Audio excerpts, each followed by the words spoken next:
রাজ্যে হিন্দু ভোটারদের নাম ভোটার তালিকা থেকে বাদ দেওয়ার চক্রান্ত করছে তৃণমূল। এই অভিযোগ তুলে বুধবার রাজ্যের মুখ্য নির্বাচন আধিকারিকের সঙ্গে দেখা করে স্মারকলিপি জমা দিয়েছে বিজেপি।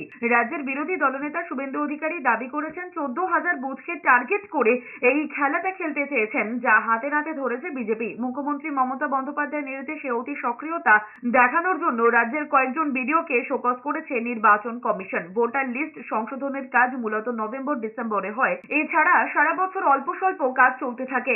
আইপ্যাডকে সঙ্গে নিয়ে তৃণমূল চক্রান্ত করেছে। বাঙালি হিন্দি স্পিকিং ভোটারদের 14,000 বুথকে টার্গেট করে এই খেলাটা আপনারা খেলতে চেয়েছেন, caught and arrested by the BJP. একটা নামও কাটতে দেব না।